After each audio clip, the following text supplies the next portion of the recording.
નમસ્કાર મિત્રો, સ્વાગત છે ફરી એક નવા વિડીયોમાં। મિત્રો, ટાટ ઉમેદવારો માટે એક મોટી ખુશખબરી આવી છે।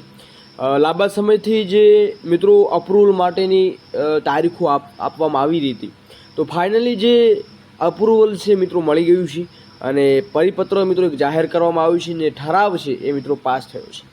મિત્રો શું છે અપડેટ, વિગતવાર માહિતી આપવાનું છે। લેટર નંબર તમને અહીંયા જોવા મળી રહ્યો છે, સંપૂર્ણ માહિતી આપવાનું છું। વિડીયો ખાસ અંત સુધી નિહાળશો એવી નમ્ર વિનંતી છે। અને ખાસ મિત્રો નવા ચેનલ ઉપર છો તો ખાસ મિત્રો સબસ્ક્રાઈબ કરી બેલ આઇકન પ્રેસ સાથે જોડાઈ જજો, જેથી તમને પણ નવી ટાટની અપડેટની જે માહિતી તમને રોજબરોજ મળતી રહે। તો વિગતવાર માહિતી મેળવ્યા એના પહેલાં મિત્રો ટેલિગ્રામ વોટ્સઅપ ગ્રુપ બનાવેલા છે, વિડીયો ડિસ્ક્રિપ્શનમાં લિંક મળી જશે, ત્યાં તમે જોઈન પણ કરી શકો છો। હવે અત્યારની અપડેટ શું છે એના ઉપર થોડી વિગતવાર ચર્ચા કરીએ।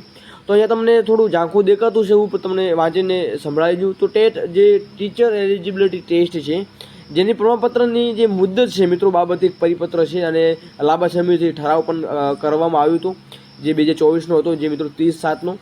તો અહીંયા ટેટ 1 અને જે સુધારેલી જોગવાઈની વાત કરીએ તો ટેટ 1 અને ટેટ 2ની પરીક્ષામાં ઉત્તીર્ણ થયેલા ઉમેદવારોના પ્રમાણપત્રની જે અવધિ છે અને પ્રમાણપત્ર ઇસ્યુ થયા તારીખ છે 5 વર્ષ અથવા એનસીટી દ્વારા રાષ્ટ્રીય શિક્ષણ નીતિ 2020 મુજબ ટેટ પરીક્ષાનું નવું માળખું સૂચવવામાં આવે ત્યાં સુધી બંનેમાં જે વહેલું હોય ત્યાં સુધી મિત્રો રહેશે, એટલે કે ત્યાં સુધી અનિવાર્ય રહેવાની છે।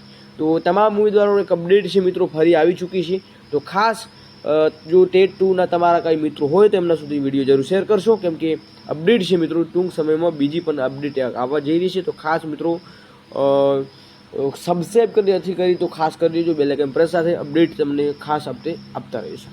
તો આ અપડેટ હતી અને વિડીયો મિત્રો બનાવવાનું તાત્પર્ય હતો કે અપડેટનો છે એ આવી ચૂકી છે અને વધુ વિડીયો શેર કરશો અને નવી કંઈ અપડેટ મળતા ચોક્કસ તમને માહિતી આપવામાં આવશે। ત્યાં સુધી જય હિન્દ, જય ભારત।